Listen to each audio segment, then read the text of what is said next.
To really go to the root of it, I think you would have to start, I would say when I think I was 8 years old, Sammy Davis Jr. introduced me to Quincy Jones. Mm-hmm. I'll never forget it. And that I heard him say something like that, and I just tucked it away subconsciously. You never mentioned. This is my first time mentioning it publicly.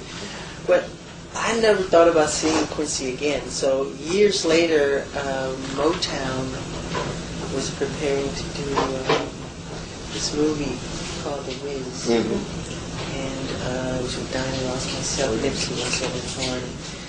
Barry Gordy recommended that I should play this character, so I did. So we made this film, and I enjoyed it. And Quincy Jones happened to be the man who's doing the music.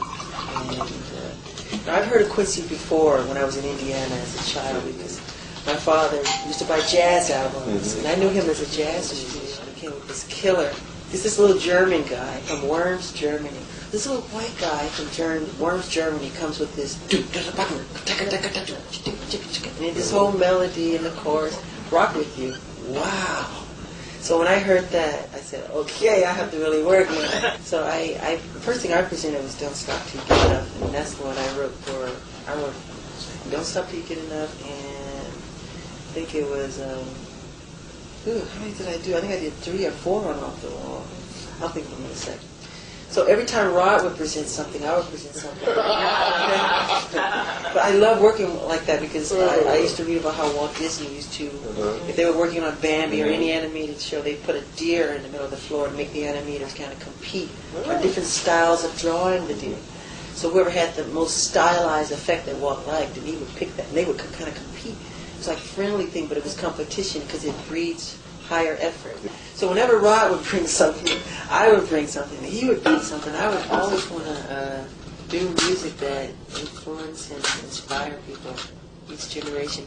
I mean, well, let's face it. I mean, who wants mortality? I mean, everybody wants immortality. You want what you create to live, be it sculpture or painting or music or composition. Like Michelangelo said, I know the creator will go, but his work survives.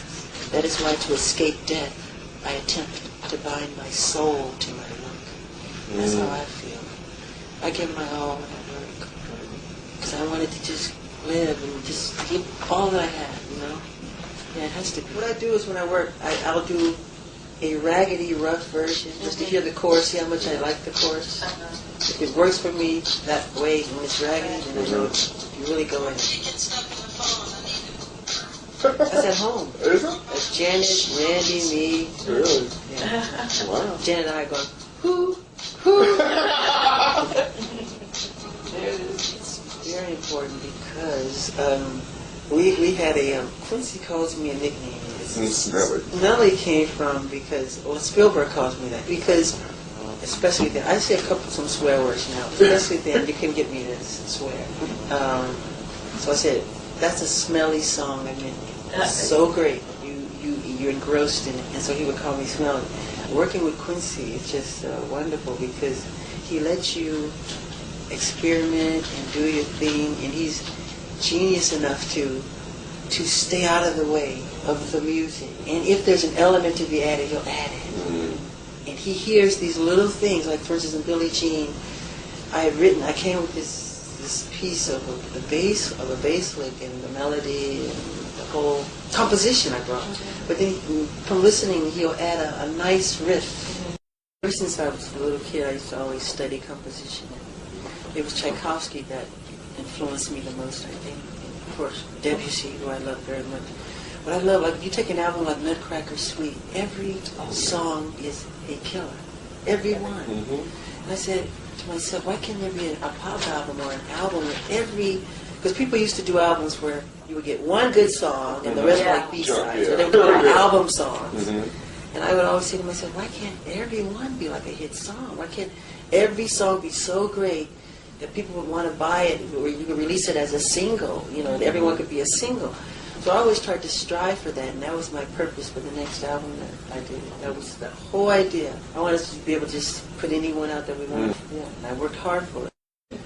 But it broke my heart, but at the same time, it put it lit something that was just oh my God, it said, I mean, I was like saying to myself,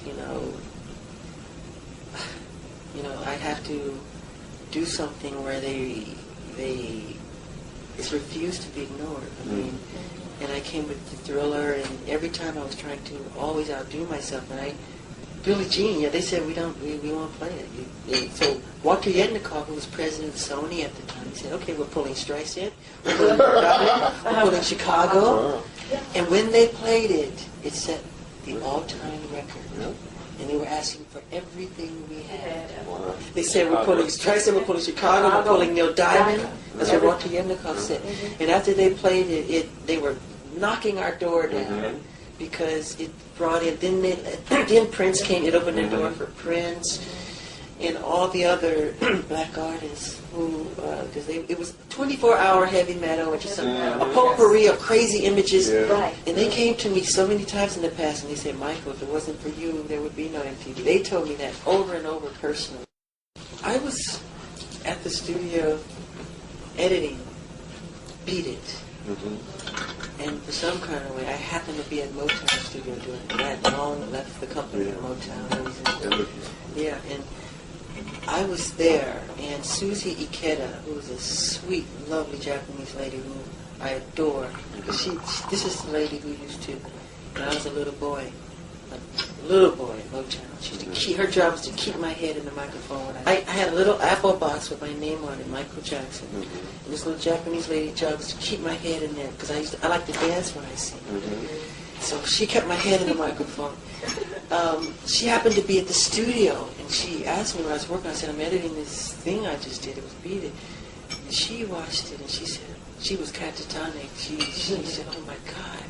Some kind of way she told Barry Gordy, I think something happened with that. So they were getting ready to do something with the Motown anniversary. And Barry Gordy came over and he asked me, did I want to do the show? And I told him no. I told him no.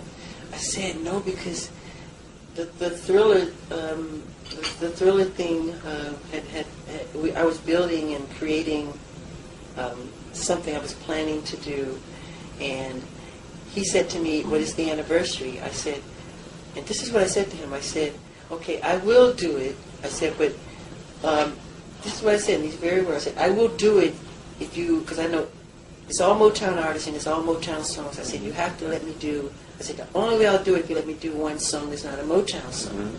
He said, what is it? I said, Billie Jean. He said, okay, fine. I said, you let me do Billie Jean? He said, yes. I said, okay, fine. So I remember I had like 2 or 3 days or something, and I rehearsed and choreographed and dressed my brothers. I choreographed them for the piece and picked the songs and the medley. Not only that, you have to work out all the camera angles and I direct and edit everything I do. Every shot you see is my shot. I'm not joking. Let me tell you why I have to do it that way. I have 6 cameras. 1, 2, 3. Because when you're performing, I don't care what kind of performance you give, if you don't capture it properly, the people will never see it. And usually it's the most selfish medium in the world. The most directing and camera work is so selfish because you're filming what you want people to see, when you want them to see it, how you want them to see it, what juxtaposition you want them to see it. And so you're creating the totality of the whole feeling of what's being presented in your angles and your shots. So I had to set the cameras, set the angles, edit it. Suzanne DePazno, I go in and I edit every angle, and because I know what I want to see. I know when I want to go to the audience. I know when I want to come back. And because I know the emotion that I felt when I performed it. I'm trying to recapture that same emotion when I cut and edit and direct. That's the idea.